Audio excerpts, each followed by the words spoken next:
Halo, selamat pagi, siang, dan malam. Eh, Kali ini kita akan masuk ke kuliah kedua dari mata kuliah Blockchain Teknologi and Token Economy. Sesi kedua ini judulnya adalah Decentralization Idea atau ide desentralisasi. Sebagai informasi, mungkin minggu lalu sesi sebelumnya saya lupa menginformasikan bahwa mata kuliah ini kita membuat silabus dan kurikulumnya dibantu oleh dua rekan industri, yaitu di sini adalah Partner Inc. dan Toko Kripto. Mata kuliah ini diajarkan di Prodi S1 MBTI di Fakultas Ekonomi dan Bisnis Universitas Telkom. Uh, Idenya adalah apa itu desentralisasi dan apa itu pros and cons. Jadi nanti setiap mahasiswa ngerti konsep desentralisasi karena sistem desentralisasi itu adalah core dari teknologi blockchain dan apa yang membuat blockchain unggul dan apa yang membuat blockchain itu tidak unggul. Jadi kita bisa pahami lebih detail tentang desentralisasi. Secara umum, learning objective, tujuan pembelajaran adalah memahami desentralisasi dengan tadi saya bilang benefit dan disadvantage-nya, ya. Kemudian menganalisa desentralisasi dari perspektif legal dan juga bisnis. Kemudian memahami peran privasi dengan memanfaatkan blockchain, ya. Karena privasi ini adalah suatu hal yang saat ini kita susah kontrol, apalagi di era AI ekonomi, artificial intelligence berbasis ekonomi yang berbasis artificial intelligence, di mana platform dan sosial media mengeksploitasi data kita untuk profiling, ya. Kemudian dan terakhir adalah mampu menggunakan wallet. Wallet ini adalah salah satu yang memegang identitas kita di teknologi blockchain. Secara detail apa saja yang kita akan pelajari, konsep desentralisasi, kelebihan, kekurangan, kemudian yang keempat, bagaimana membandingkan desentralisasi dengan sentralisasi, dan juga satu istilah lain yang sering digunakan di teknologi yaitu distributed, ya. Distributed system atau sistem terdistribusi ini adalah salah satu keilmuan di ilmu komputer, ya, computer science yang banyak digunakan di beberapa solusi teknologi, ya. Kemudian kita bicara mengenai cryptocurrency, mata uang kripto dan sistem terdesentralisasi.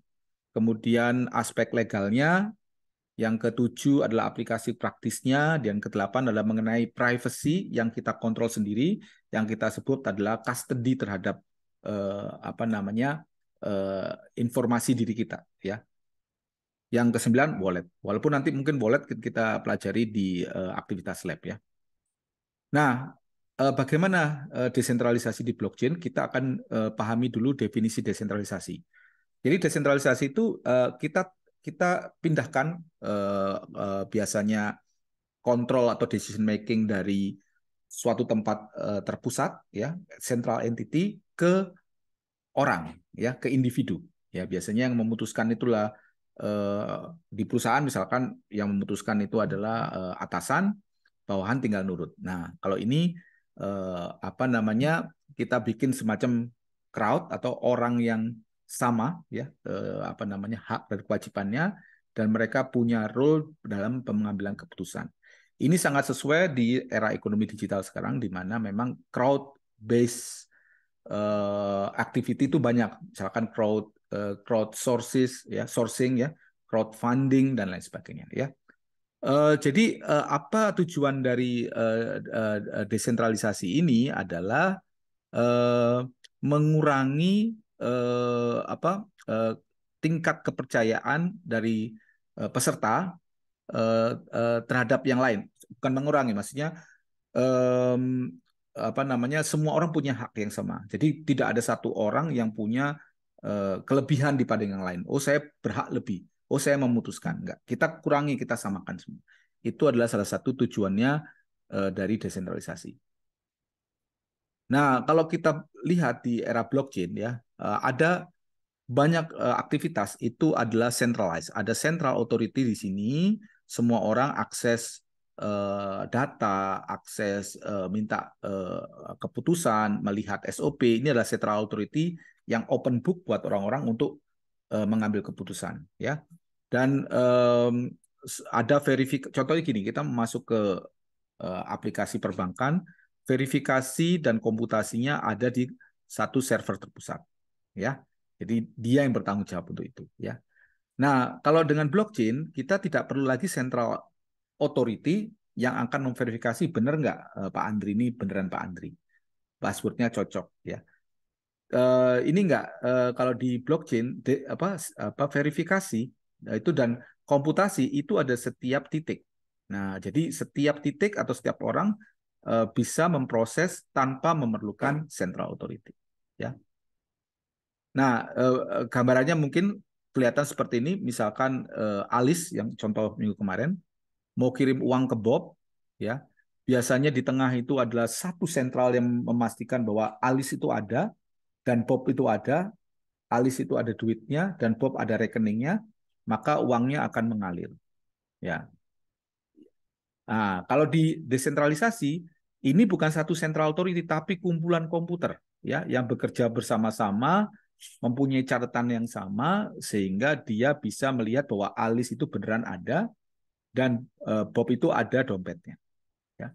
Nah, ini yang kita sebut instead of one central authority kita pecah menjadi banyak node yang mempunyai kemampuan yang sama. Ya. Kemudian apa sih keuntungan dari desentralisasi?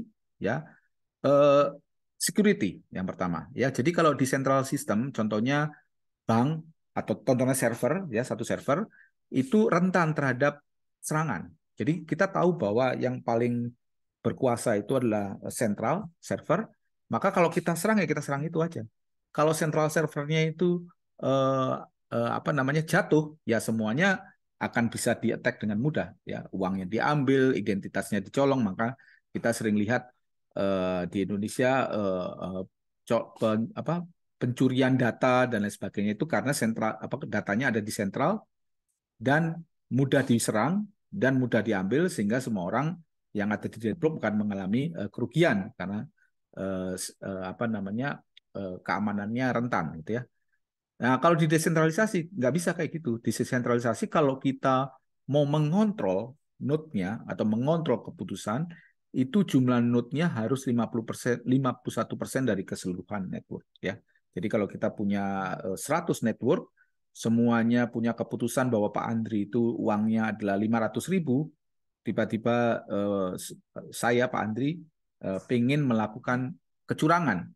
Jadi saya harus menguasai 51%, 51 dari 100 komputer itu bilang bahwa Pak Andri uangnya 1 juta. Maka sisanya yang 49 tadi akan mengikuti yang 51 ya. Nanti akan ada propagasi dan lain sebagainya. Karena saya mayoritas, maka kebenaran itu di tangan yang punya komputer paling banyak, ya, punya node paling banyak. Nah, kalau networknya besar seperti Bitcoin, nah ini akan susah merubah 51% dari keseluruhan komputer sesuai dengan keinginan kita, ya.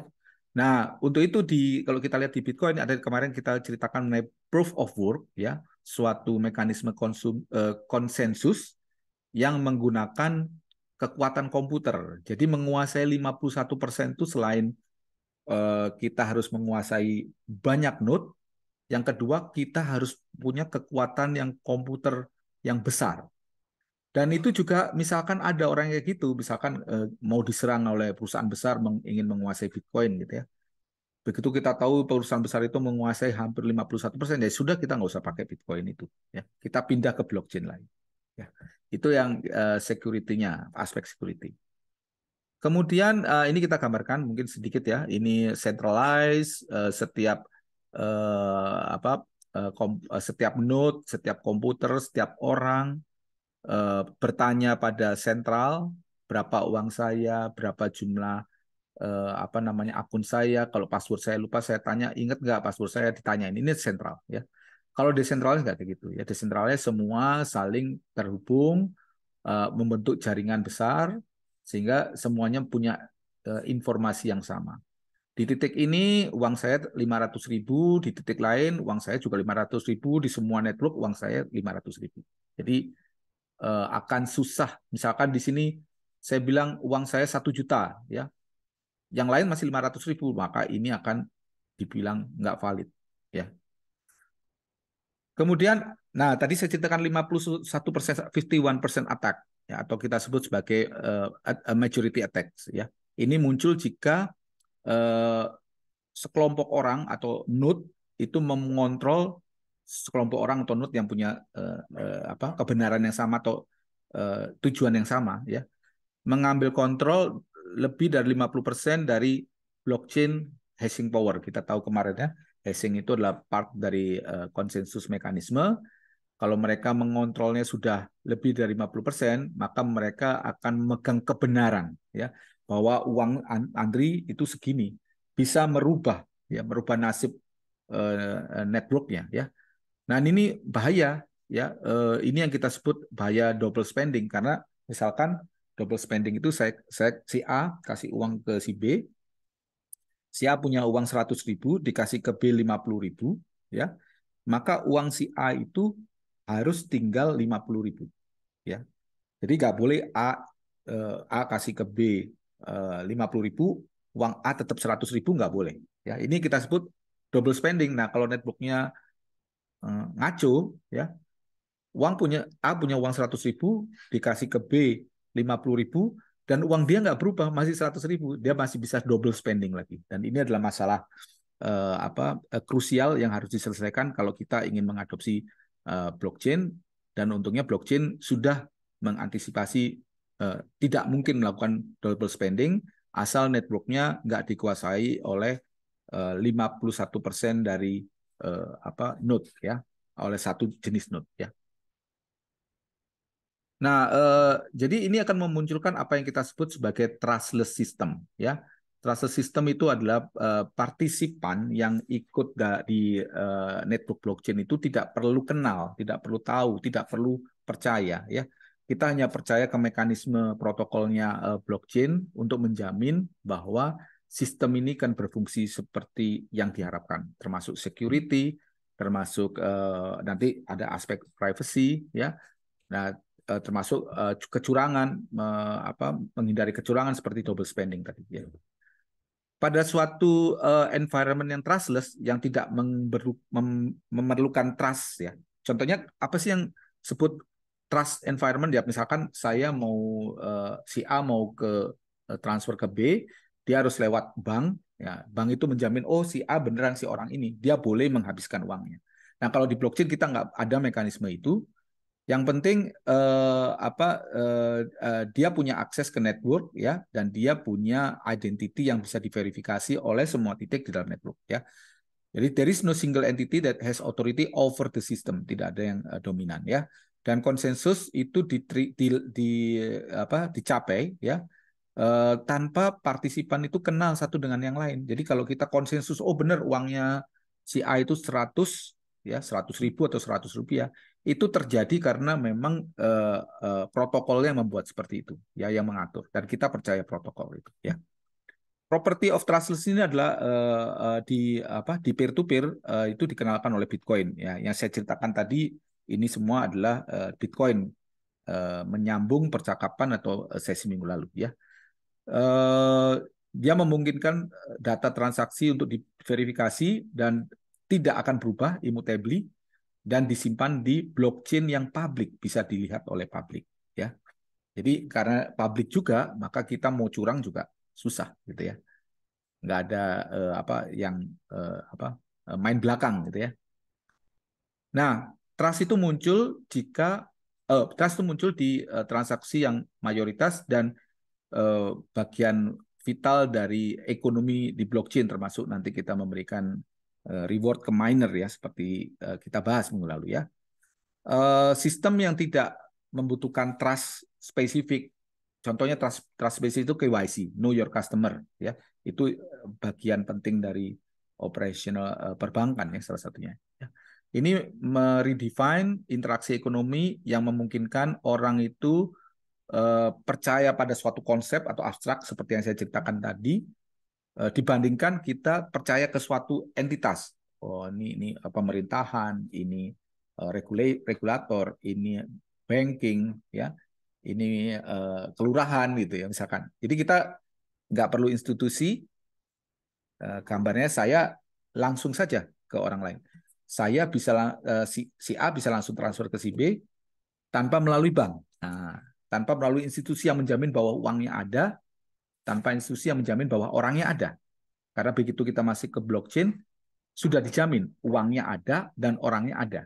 Kalau orangnya nggak ada, nggak bisa ditransfer. Kalau uangnya nggak ada juga nggak bisa. Ya. Oke. Kemudian, ini beberapa contoh ya, tradisional industri ya. Misalkan delivery, kita harus nanya dulu ke contohnya apa, McD karena sebagai platformnya ya, taksi ya, rental itu semua ada platform yang di tengah gitu ya. Nah, tapi kita sudah mulai mengarah ya ke area-area di mana terjadi peer to peer walaupun ini tidak fully blockchain, tapi kita bisa lihat, kita bisa sewa rumah langsung walaupun ada platform mediasinya yaitu platform yang perusahaan Airbnb-nya itu atau Gokar-nya itu yang mempertemukan yang butuh naik taksi dan yang punya kendaraan gitu misalkan ya.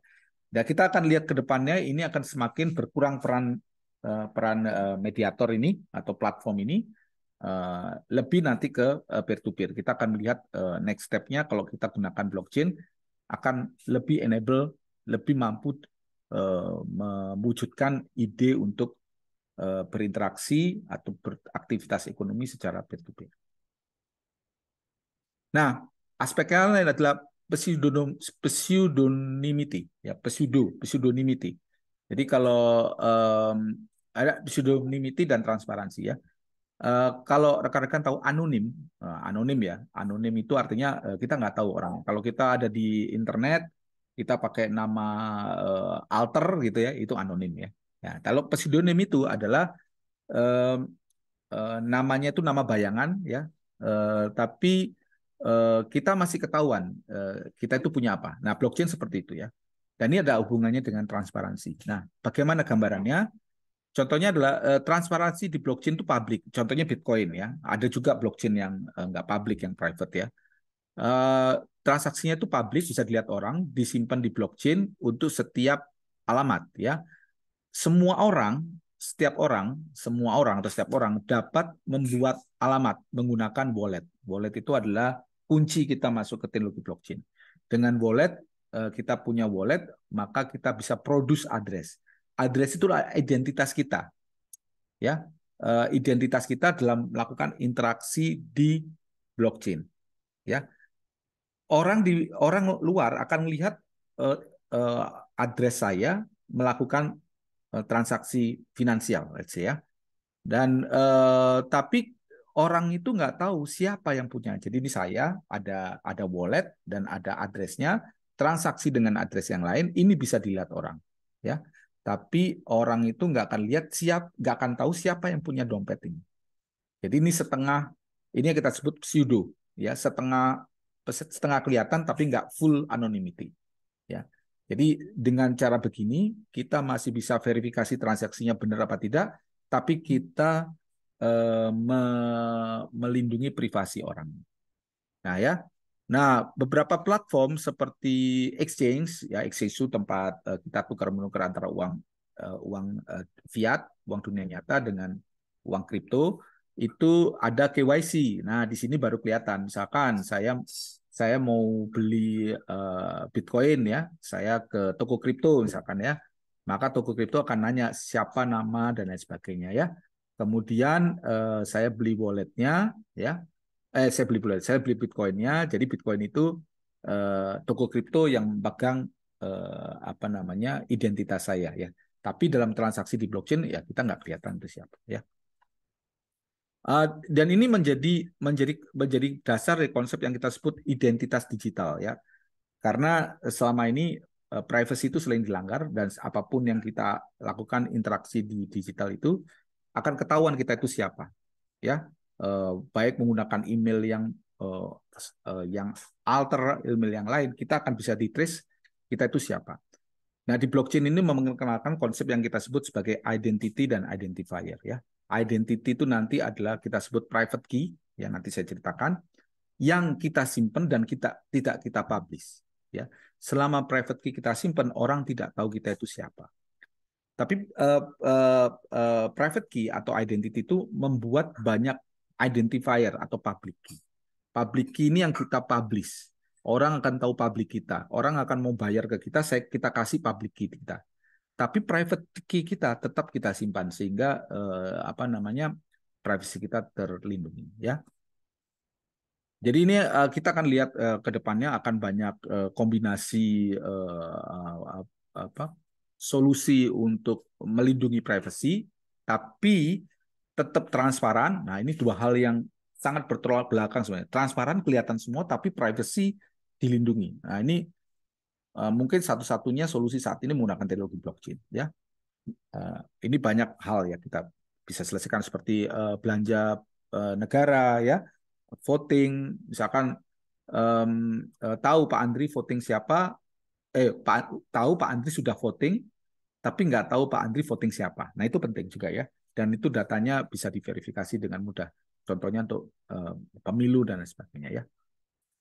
Kemudian next-nya adalah, nah ini mungkin gambaran ilustrasi ya, proses dari supplier ke manufacturer gitu ya, belanja barang berapa yang belanja biasanya informasinya itu ditaruh di accounting atau audit firm ya, satu lembaga yang memang pekerjaan seperti itu ya. Jadi kalau kita mau nanya bagaimana prosesnya sesuai atau kita nanya mereka dan ini nggak transparan ya. Dan itu membuat level of trust itu berkurang karena kita nggak tahu apa yang sebenarnya terjadi. Ada juga orang yang tidak bicara apa adanya ya. Nilai sebenarnya ditutup-tutupin dan lain sebagainya. Sementara blockchain, nah ini dilihat seperti ini. Oh, dia dia pesan barang berapa, berapa lama, berapa apa namanya, berapa banyak ya, gimana kondisinya. Nah, pakai blockchain ini transparan, jadi orang bisa melihat ini dengan mudah ya. Dan tentunya dari sini semua orang bisa mengaudit ya bahwa prosesnya udah benar. Kalau ini kan audit oleh satu perusahaan ya. Nah, apa kita sudah lihat banyak keuntungan dari desentralisasi. Pertanyaannya adalah apa kerugiannya? Yang pertama, karena tidak ada central authority, tidak ada yang berkuasa, maka kita tidak bisa ditolong kalau kita punya problem. Let's say kalau kita dipakai di akun bank, kita kehilangan ATM, kita minta ATM. Kita kehilangan password, kita nanya, bisa dibantu nggak? Kok password? Apa itu namanya? PIN ya. PIN. Bisa dibantu nggak untuk bikin PIN ya? Jadi akan selalu ada yang ditanyakan. Kalau di desentralisasi nggak ada. Ya. Yang kedua, transaksinya itu susah diregulasi karena orang bisa bikin banyak multiple account atau public key tadi dan memindah-mindahkan uangnya ya, sehingga pemerintah juga susah nih, ini siapa ya, karena datanya itu nggak terhubung dengan data individu ya. Yang ketiga, blockchain itu terbuka untuk semua, jadi misalkan kriminal, teroris, orang-orang yang pencucian uang itu jadi mereka bisa menggunakan ya. Itu kerugiannya desentralisasi. Nah, ini ada SWOT yang lebih jelas lagi, strength, weakness, opportunity dan threat dari desentralisasi ya. Mungkin saya akan bahas garis besar ya. Strength-nya yang tentunya disintermediation, mengurangi orang tengah, kemudian transparan, kemudian immutable, ya tidak bisa dirubah isinya, irreverse, tidak bisa dikembalikan ke nilai semula, secure, ya, provenance, tahu tahu asal transaksinya dari mana, tahu asal uangnya dari mana, ya, auditable karena open, ya, kemudian kita confidence dengan resultnya, semuanya out in the open, dan kalau semuanya terbuka, trust. Nah, problem manusia itu adalah kita susah karena manusia cenderung berbuat curang ya. Ada orang-orang aktor-aktor jahat yang berbuat jahat, berbuat curang, tapi dengan adanya blockchain, misalkan kita tahu terbuka ya, mungkin orang korupsi juga akan susah gitu ya, karena uangnya out open dan we can verify ya. Kekurangannya, weakness-nya, kelemahannya belum terlalu mature teknologinya. Kemudian eh, processing-nya itu mahal biasanya. Saat ini masih mahal ya. Kalau kalau centralized bisa diatur di transaksi antar bank diatur berapa gitu ya. Kemudian ada delay karena seperti kita ketahui di blockchain itu semua orang harus punya informasi yang sama. Jadi sepanjang operasinya akan terjadi synchronize content, synchronize data. Jadi networknya itu akan penuh dengan sinkronisasi satu titik dengan titik lain supaya informasi tentang transaksi dan akun itu sama, ya. Jadi lambat. Kemudian ini privacy lag, tapi untuk yang publik ya. Kemudian scalability-nya rendah ya. Scalability ya tadi minggu kemarin kita ceritakan ya, kecepatan transaksinya rendah, transaction per second ya. Peluangnya, kenapa kita perlu menggunakan desentralisasi? Efisien ya, efisien artinya efisien itu prosesnya ya. Kemudian matching borrower and lender ya dengan efisien dan efektif karena kita bisa lakukan peer to peer ya. Oh sorry, ini. Nah, kemudian improve flexibility domestic and international transaction ya, karena sekarang kalau kita cross border payment harus melalui bank gitu ya, dan berbagai macam yang lain ya.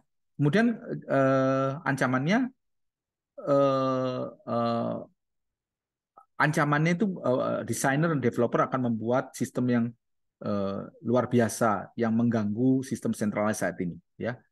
Disrupsi lah. Kedua adalah kurangnya orang yang bisa membuat ya. Kemudian regulatornya masih belum begitu paham atau belum ada aturan yang fix ya. Kemudian dan lain sebagainya. Mungkin kita bahas lebih detail nanti ya. Nah, ini pro and cons. Ya, tadi kita udah bahas ya, impossible to hack ya, privacy protection ya, impossible to hack, privacy protection, tidak ada orang yang mengontrol transaksi ya, jadi terbuka dengan near anonymity, menikmati democratic control ya, namanya democratic control ya, kita demokrasi ya, kita punya kontrol terhadap diri sendiri, punya financial sovereignty, kedaulatan terhadap uang kita sendiri, ya, bunga dan lain sebagainya kita bisa pilih sendiri, kita bisa pilih instrumen yang kita inginkan, ya. Um, uh, jadi ini apa Bitcoin apa namanya mengglobal, ya. Cons-nya adalah ya kalau kita hilang, ya tadi kita cerita karena nggak ada KYC, maka kita hilang ya. Kalau kita hilang akun kita atau dompet kita ya. Biasanya liquidity-nya lebih rendah karena tidak ada yang menjamin ya, dan volatile ya biasanya ya. Kadang-kadang transaksinya lama ya. Kemudian untuk decision making atau konsensus yang kita bilang itu lama ya, karena perlu waktu untuk sinkronisasi tadi. Kemudian ada problem dengan network congestion ya. Kalau networknya padat ya lama. Kalau lama ya transaction cost-nya, transaction fee-nya tinggi ya. Bagaimana desentralisasi dibandingkan dengan centralized dan distributed ya. Ini gambaran apa? Sekilas ya. Kalau kita lihat sentralisasi ya ini gambarnya. Ada satu titik sentral dan semuanya connected ya. Kalau desentralisasi ada beberapa titik yang dominan dan titik itu apa titik-titik lain terhubung ke titik-titik dominan ya. Jadi ini lebih desentralisasi daripada centralized. Dan yang terakhir ada distributed. Nah, kalau distributed itu semua terhubung ke semua. Nah, ini rumit ini, jauh lebih rumit itu karena proses sinkronisasi akan jauh lebih takes time dibandingkan yang centralized. Ya. Ini jaringan namanya biasanya adalah jaringan mesh ya. Nah, ini centralized. Tadi kita sudah bahas ya. Jadi pro-nya itu adalah pengembangan aplikasi, kemudian mengontrol itu lebih mudah, simple deployment ya. Kemudian dapat dikembangkan dengan cara cepat ya. Kemudian memaintainnya juga lebih mudah, kita tinggal maintain central servernya. Kemudian praktikal, kalau kita mau mengontrol. Nah, misalkan kalau ada keputusan atau data yang kita ingin sensor ya, kita tinggal hilangkan saja dari server. Bedanya dengan yang sosial media, misalkan sosial media kita punya foto gitu ya, bocor, nah sudah menyebar kemana-mana, susah kita mengontrolnya ya. Cons-nya adalah tadi kita cerita sangat rentan terhadap kegagalan, kemudian resiko security dan privacy tinggi. Kalau servernya diserang, data kita hilang. Kalau servernya diserang, privasi kita juga bocor. Ya. Kemudian beberapa akses time-nya lambat kalau dia jauh dari server. Ya. Nah, bagaimana dengan desentralisasi? Ya, performance-nya akan lebih baik. Performance dalam hal security dan terutama privacy dan terutama transparansi. Ya. Support more diverse and flexible. Sistemnya lebih fleksibel, tidak tergantung ke satu server. Begitu satu bagian hilang, kita masih ada bagian lain yang kita bisa connect. Ya, datanya tidak hilang. Ya, kemungkinan gagal bekerja itu sedikit karena kalau ada yang pecah, networknya putus, kita masih bisa bekerja dengan koneksi ke titik yang lain. Kemudian cost-nya adalah kerugiannya kadang-kadang nggak optimal kalau nggak dioptimasikan ya. Kadang data yang sana lebih lengkap dari data sebelah sini ya. Kemudian maintenance-nya jauh lebih mahal karena kita harus maintenance banyak titik instead of one di central system tadi. Ada beberapa tetap ya security dan privacy risk ya, tapi lebih less daripada centralized. Nah, kalau distributed yang gambarnya kayak jala tadi ya, jala ikan tadi. Wah, ini luar biasa.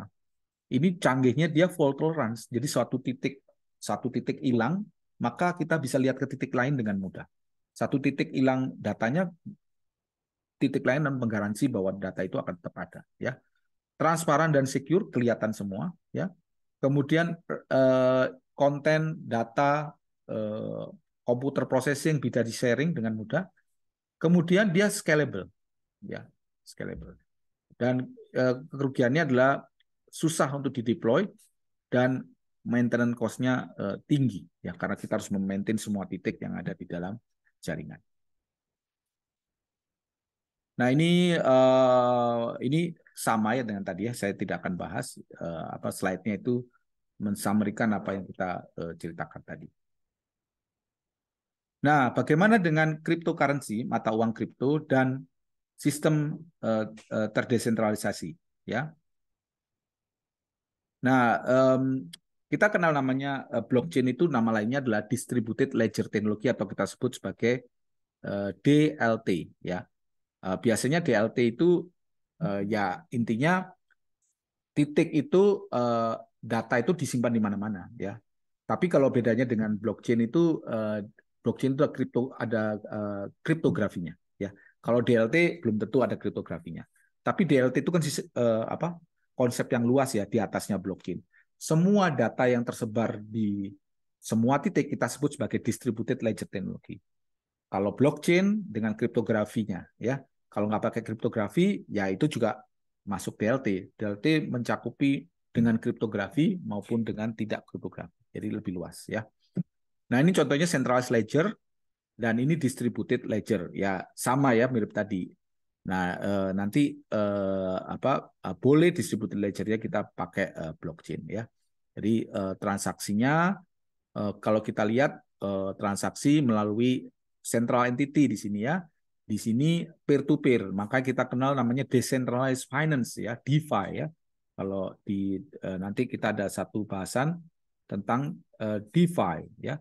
DeFi ini memungkinkan saya melakukan pembayaran, melakukan investasi, melakukan pinjaman antar peer-to-peer, antar individu, tanpa perlu lembaga yang memverifikasi di tengah. Ya. Kemudian ini contohnya di DeFi tadi ya, dia open source ya. Kemudian kolaborasinya bisa langsung, misalkan si A dan si B berkolaborasi karena punya uang lebih ditaruh di dalam pool ya. Poolnya itu dipublish, ada orang yang butuh untuk membuka bisnis, dia ambil uang di pool itu tentunya nanti dengan kontrak yang kita sebut smart contract, sehingga aktivitas finansial itu akan jauh lebih banyak ya, lebih kreatif lagi ya, lebih banyak inovasi. Kemudian sifatnya robust, robust ya karena informasi itu akan selalu tetap ada, kontraknya ada, apa namanya kontrak pinjaman tadi ada, dan itu tertulis di semua node ya. Tidak bisa disensor ya. Kemudian decentralized ya.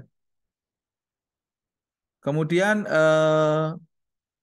kita masuk ke bagian lain ya. Pertanyaannya adalah bagaimana kalau blockchain itu tidak sepakat? Ya, ada satu pihak pengen ini, pihak lain pengen yang lain ya. Tidak sepakat akan kebenaran yang ada di dalam blockchain. Itu kita sebut sebagai fork. Fork itu garpu ya, pecah ya. Ya, fork itu selain garpu tapi istilahnya itu pecah. Pecah konsensus, pecah kesepakatan ya. Nah, ini ada dua jenis yang namanya yang paling sering itu adalah kita sebut hard fork ya. Hard fork adalah blockchain yang di mana ada perubahan yang sangat radikal di network protokolnya sehingga membuat catatan sebelumnya itu menjadi invalid ya dan catatan sesudahnya itu menjadi valid bolak-balik dia mau sebelumnya nggak valid sekarang valid atau dia mau yang sekarang nggak valid yang sebelumnya valid ya nanti saya gambarkan ceritanya. Jadi hard fork itu memerlukan semua node atau sebagian node untuk mengupgrade ke versi software terakhir. Jadi mekanismenya sudah beda ya. Jadi yang lama itu kan pakai mekanisme lama. Gambarannya kayak gimana? Nah, kayak gini misalkan. Bitcoin pernah mengalami hard fork ya. Bitcoin hard fork refers to radical change to the protocol of Bitcoin blockchain that effectively result in two branches. One that follow the previous protocol, ya ini follow the previous protocol yang warna oranye namanya Bitcoin. Dan ada sebagian orang, oh saya nggak mau kesepakatan yang lama, saya kesepakatan yang baru. Nah ini yang namanya kita sebut sebagai Bitcoin Cash. Jadi network ini akan pecah jadi dua dan punya kebenaran sendiri-sendiri ya. Nah, yang di Bitcoin Cash dia dalam satu titik ini dia akan melihat ke Bitcoin yang lama. Sedangkan Bitcoin yang lama ya tetap aja ngikutin terus ya. Tapi sekarang yang memang besar ya memang Bitcoin yang lama. Bitcoin Cash nilainya agak sedikit lebih rendah lah dari Bitcoin ya, yang lama ya. Nah, ini apa namanya? Ini contohnya mekanisme fork ya, mekanisme fork ya. Misalkan ini apa namanya? eh, ini yang bedakan ada dua jenis ya, ada hard and soft ya. Kalau hard fork ya, ini chain yang lama. Kalau blockchain itu ada informasinya itu dituliskan di dalam chain of block ya. Jadi kebenaran dari suatu informasi sampai informasi pertama kali Bitcoin juga ada di sini. Nah, dia nulisnya kayak gini ya, yang ini yang lama, kemudian lebih baru lagi. Sampai suatu titik apa namanya dia pecah. Ada koin B yang tadi Bitcoin Cash itu ya contohnya ya. Dia mengikuti protokol yang B ya. Sementara yang mengikuti protokol yang lama itu namanya koinnya koin A. Jadi memang pecah jadi dua ya. Tapi for some point koin ini ya dia masih mengikuti yang lama. Tapi begitu di sini isi dari sini dan isi dari sini itu beda. Nanti node-node yang lain tinggal mengikuti, mau ngikutin blok yang kuning, berarti dia di koin B, atau ngikutin blok yang hitam, berarti dia di koin yang warnanya apa. Ya, ini kita sebut hard fork, pecah. Nah, kalau soft fork itu gimana? Soft fork itu adalah biasanya eh, di sisi software ya. Jadi ada update software, maka mekanisme yang baru itu pakai yang kuning, ya.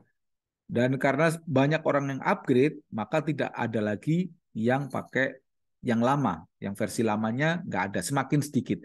Lama-lama yang lama itu nggak valid atau nggak ada nilainya. Karena semua orang miner melihat, melakukan konsensus di fork yang kedua, yang warna kuning. Ya, jadi itu kita sebut, kalau konsensusnya udah berbeda, maka akan terjadi fork, baik hard maupun soft.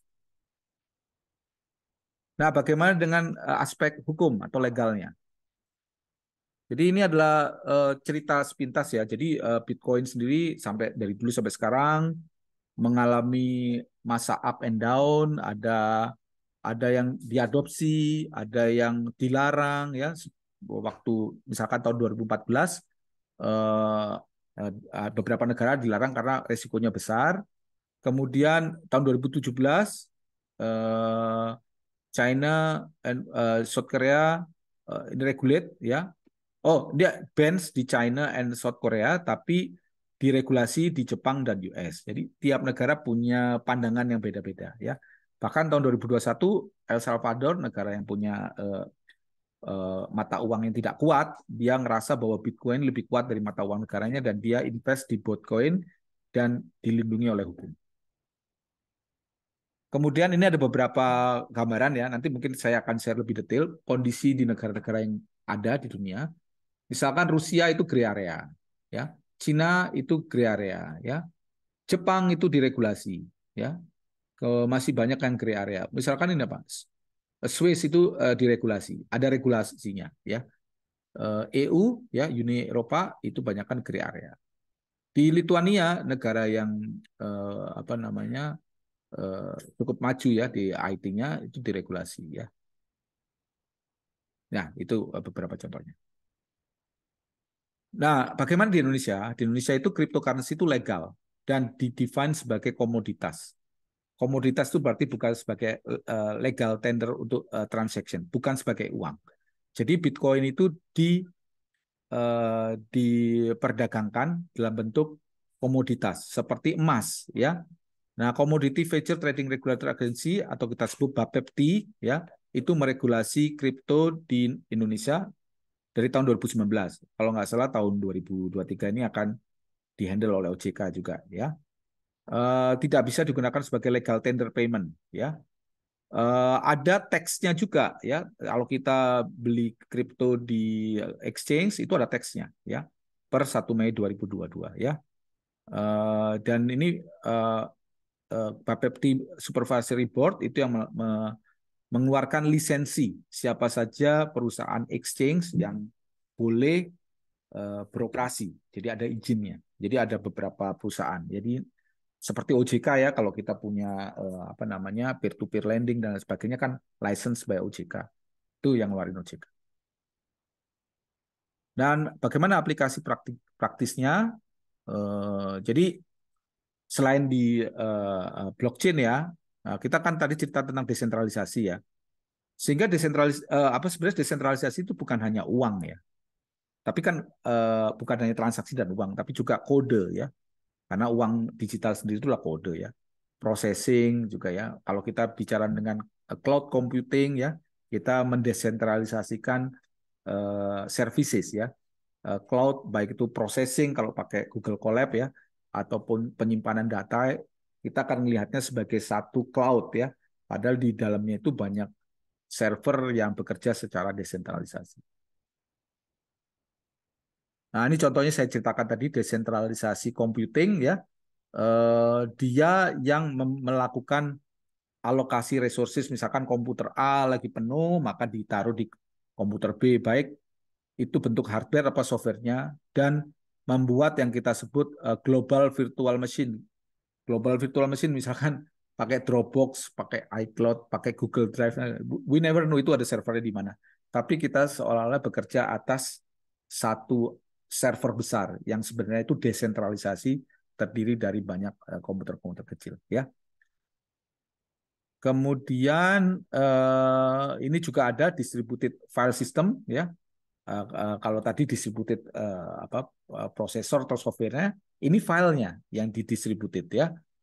Contohnya mungkin sebelum masanya blockchain kita kenal namanya torrent ya, mana peer-to-peer transaction ya torrent. Kita waktu itu mungkin sekitar 10-15 tahun yang lalu download film biasanya sebelum ada Netflix ya, kita downloadnya pakai torrent ya. Memang ini apa pirasi ya, membajak ya. Nah, bagaimana dengan privacy dan custody? Ya, um, di di blockchain, saya tadi cerita mengenai private key dan public key, ya. Private key itu adalah seperti password, ya, kumpulan dari kata dan letters and numbers yang memungkinkan kita untuk mengakses dan memanage uang kita atau aset kita, ya. Sistem public and private key adalah salah satu fitur dari inovasi kriptografi yang membuat uang digital itu mungkin terjadi dan aman. Ya, zaman dulu, zaman sekarang juga orang ngerasa bahwa digital uang yang kita pakai misalkan di GoPay dan lain sebagainya itu uang bukan digital sebenarnya, tapi uang yang dikeluarkan oleh negara dan kemudian dirubah formatnya menjadi digital sehingga kita bisa exchange-kan. Tapi uangnya sendiri sebenarnya tidak fully digital, ya. Medianya aja digital, ya. Dan perusahaan-perusahaan payment system atau perbankan itu yang menjamin bahwa transaksinya itu akan aman. Jadi peer-to-peer sendiri belum bisa terjadi selain di cryptocurrency. Kalau cryptocurrency memang uangnya dibuat digital, ya. Nah, penciptaan uangnya dari digital. Nah, ini adalah gambarannya. Kita punya private key, kita melakukan proses enkripsi. Ingat ya, enkripsi itu proses satu arah untuk bukan satu arah, dua arah, masking dari kontennya, ya. Kemudian kita meng-create public key, ya. Kemudian ada hash function yang fungsinya satu arah dan public atau crypto address. Jadi ini ada proses dari private key kita bisa membuat public key, dari public key kita menggunakan hash function kita bisa publish. Ini loh alamat saya kalau Anda mau bayar saya, gitu ya.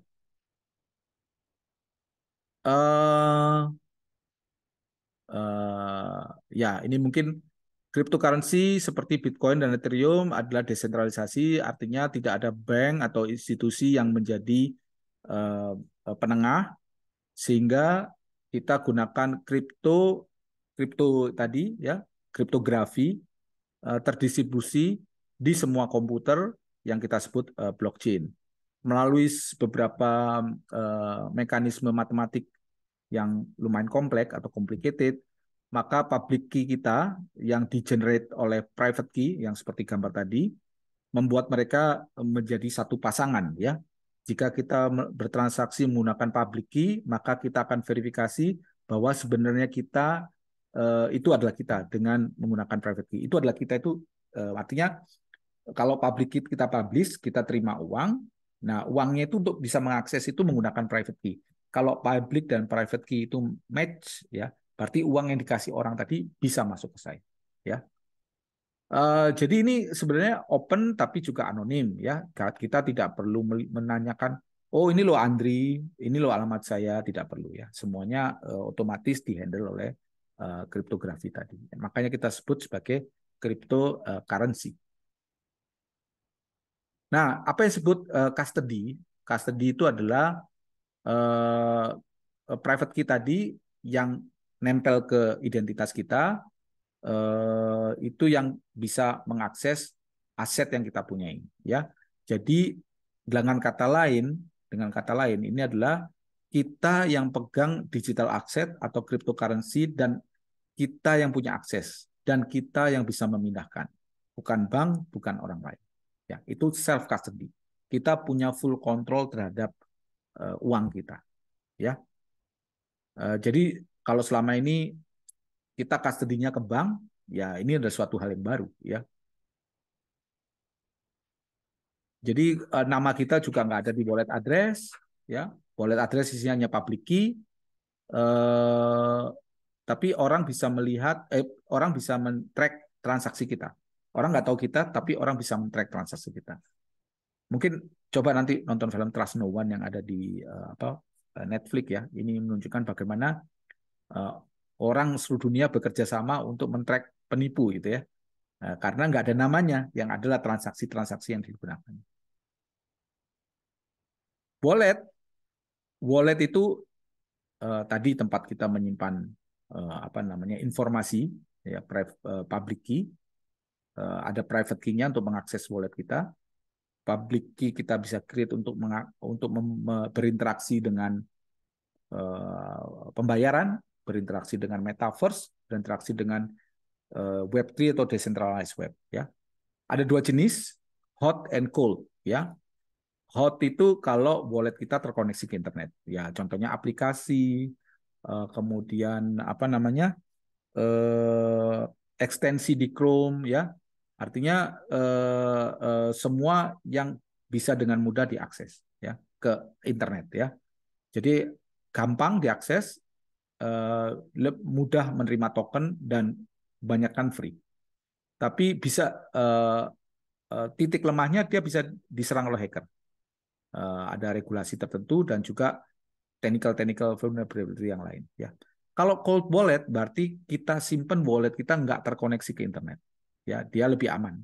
Ya, kalau kita punya uang besar Bitcoin taruh di wallet, ya sebaiknya karena wallet Bitcoin nilainya besar, sebaiknya cold wallet ya. Kecuali kalau kita ingin menukarkan uang kita, baru kita colokin ke internet untuk melakukan transaksi. Ya. Nah ini sama ya, nanti bisa lihat ya. Kemudian ini ada contoh penggunaan wallet namanya Exodus ya. Silakan nanti dicoba ya mungkin di lab dan selanjutnya ya. Saya rasa cukup ya kuliah kita hari ini cukup banyak yang kita pahami tentang desentralisasi. Mungkin nanti kalau ada hal yang tidak dimengerti bisa ditanyakan di kelas. Oke, terima kasih. Saya akhiri kuliah ini.